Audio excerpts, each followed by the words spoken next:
লোকসভা নির্বাচনে কোচবিহার লোকসভা কেন্দ্রের হারের জের কোচবিহারে বদল হলো জেলা বিজেপি সভাপতি।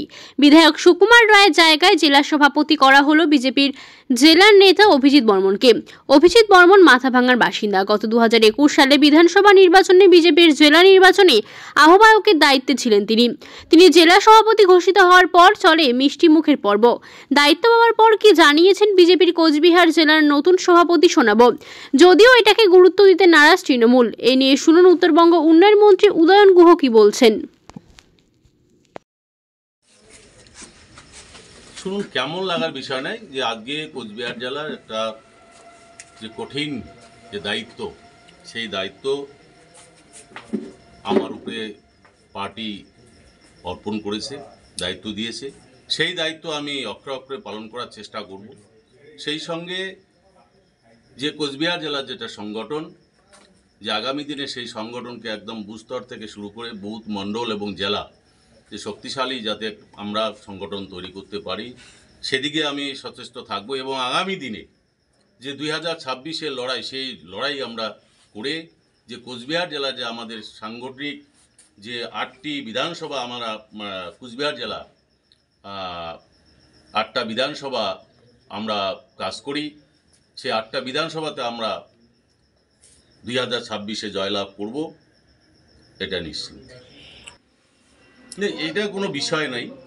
খারাপ তো অনেক জায়গায় হয়েছে, সেটা খারাপের জন্য সরিয়ে দিয়েছে। কারণ হচ্ছে উনি যেটা একদিকে উনি এমএলএ, উত্তর বিধানসভার বিধায়ক উনি, আরেকদিকে জেলা সভাপতি, দুটো দায়িত্ব সামলানো খুব কঠিন ব্যাপার। কারণ ওনাকে মাঝে মধ্যেই বিধানসভায় যেতে হচ্ছে, মিটিং করতে হচ্ছে, ফলে সাংগঠনিক কিছু ঘাটতি তো রয়ে যাচ্ছে। তো সেই জন্য পার্টি চিন্তা করেছে যে যারা এমএলএ আছেন, দায়িত্ব অন্য দায়িত্ব আছেন, তাদের না রেখে যাদের দায়িত্ব দিলে পরে আগামী দিনে সংগঠন আরও সুদূর প্রসারী হবে এবং ভালো হবে, তার জন্য দায়িত্ব আরেকজনের উপরে ন্যস্ত করেছে। দেখুন, আমাদের 25টা অলরেডি ঘোষণা হয়ে গেছে, 18টা বাকি আছে।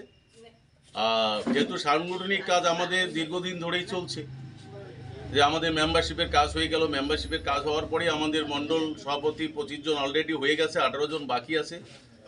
এখন জেলা প্রেসিডেন্ট ঘোষণা হয়ে গেছে।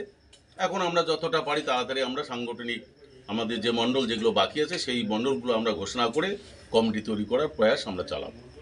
আপনার নাম? অভিজিৎ বর্মন। 2026-এর বিধানসভা ওদের ঘর, ওরা কিভাবে খুঁটি লাগাবে সেটা তো ওদের ব্যাপার। সে খুঁটি বাঁশের খুঁটি হবে না শালের খুঁটি হবে না কংক্রিটের খুঁটি হবে, সেটা ওরা ঠিক করবে। তবে সব অভিজিৎই যে হিপি হয় না সেটা বুঝতে হবে। বিজেপির কোচবিহার জেলার নতুন সভাপতি অভিজিৎ বর্মন, সেই জন্য তো বললাম যে সব অভিজিৎ হিপি হয় না। গতকাল সভাপতির দায়িত্ব পাওয়ার পরেই কিন্তু তিনি বলতে গেলে কোচবিহারের যে 8টি বিধানসভা। স্বপ্ন দেখতে ভালো, স্বপ্নের মধ্যে পোলাও খেতে আরও ভালো লাগে। কারণ স্বপ্নের মধ্যে যে পোলাও, তাতে ঘি দেওয়ার ক্ষেত্রে ঘি কিনতে হয় না, সেটা এমনিই পাওয়া যায়। স্বপ্নের পোলাও বেশি করে ঘি দিক, 8-0 কেন 9-0 10-0 চিন্তা ভাবনা করতে পারে, ওই লোকসভার মতনই হবে।